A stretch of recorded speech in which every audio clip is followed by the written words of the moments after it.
नवदिगंत युवक संघ तरफ रक्तदान शिविर अनुष्ठित हो जाइछि। केन्द्रापड़ा जिला मार्साघाई ब्लॉक अंतर्गत राघवपुर पंचायत मांडिया राघवपुर उच्च विद्यालय ठारे नवदिगंत युवक संघर कर्मकर्ता द्वारा द्वितीय वार्षिक रक्तदान शिविर अनुष्ठित हो जाइछि। एही रक्तदान शिविर को पाटकुरा थाना भारप्राप्त थाना अधिकारी विश्वजित भोई अनुष्ठानिक भाव प्रदीप प्रज्वलन करी उद्घाटन करथिले। एही कार्यक्रम में सम्मानित अतिथि भावे राघवपुर पंचायत सरपंच रमेश चंद्र लेखा, समिति सभ्य रमेश चंद्र महांती, वरिष्ठ शिक्षक प्रसन्न परिड़ा, विश्वजित दास, समीर महांती, निरंतर रक्तदाता अमेय रंजन बारिक प्रमुख जोग देथिले। एही कार्यक्रम को नवदिगंत युवक संघर उपदेष्टा समरेंद्र साहू परिचालना करथिले। कार्यक्रम को युवक संघ संपादक नगेंद्र साहू संपादन करथिबा बेले सभापति तृप्ति रंजन साहू धन्यवाद अर्पण करथिले। एही कार्यक्रम रे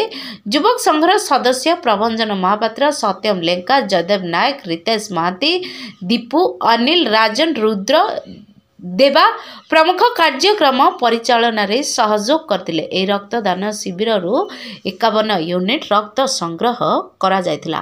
केन्द्रापड़ारू जिला प्रतिनिधि अनिरुद्ध दासंक report, the republic Hindustan news. मु विश्वजित दास, सहकारी शिक्षक, मांडिया राघवपुर उच्च विद्यालय।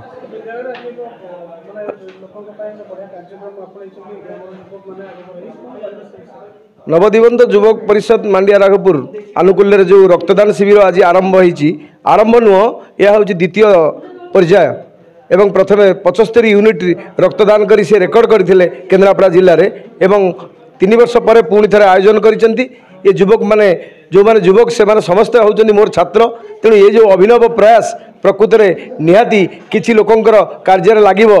प्रभु जगन्नाथ निकट में मोर एतिकी प्रार्थना। मो ना जितेन्द्र सामंतराय आज्ञा। ये प्रथम थर टे डर तो लगुच आगुरी जहाँ भी दे नी जहाँ भी डर लगे तो खुशी लगुच टे ब्लडटा दब जनकर हेल्प भी हो पार जो तार आवश्यक थी ब्लड्र। आज्ञा आज्ञा महत काम तो डर जहाँ भी फर्स्ट टाइम पे आम ब्लड दब तो से तो जहाँ भी डर लगे। प्रसन्न कुमार परिड़ा, सहकारी शिक्षक, कपड़ाबन उच्च विद्यालय पिकराली। रक्तदान जीवनदान रक्तदान विकल्प ना। तेणु ये नवदिगंत युवक संघर भाई मैंने ये जमी पूर्व गोटे थर कैंप करते 75 यूनिट संग्रह होता पुणी से आगवर होती ये गोटे सुंदर गोटे कार्यक्रम आरंभ कर। तेणु आज प्राय मैं आशा रखीचु 100 पाखापाखि यूनिट आज संग्रह हम जाओ। ये युवक मैंने ये सोशल वर्क विभिन्न सोशल वर्क कार्य करुँच मु आशा करुँच आगामी दिन में एमती विभिन्न कार्यक्रम जारी रखु एवं ये ब्लड जो रक्तदान शिविर प्रति वर्ष एमती आयोजन करूँ। तेणु मुझे समस्त को आशीर्वाद करुँची जेहतु समस्त मोर छात्र। तेणु से प्रति वर्ष एमती सब विभिन्न कार्यक्रम करूँ से भगवान सहयोग करूँ बा नववर्ष अभिनंदन जन। नमस्कार, मु समरेंद्र साहू, नवदिगंत युवक संघ मांडिया राघवपुर तार जन सक्रिय मेंबर।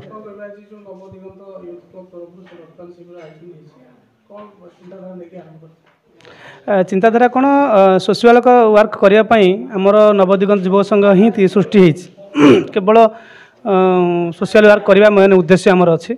तो ये कैंप पूर्व आम भी थे करूँ 75 यूनिट ब्लड कलेक्शन करूँ जोटा कि रूराल एरिया गोटे टॉप लेवल थिला।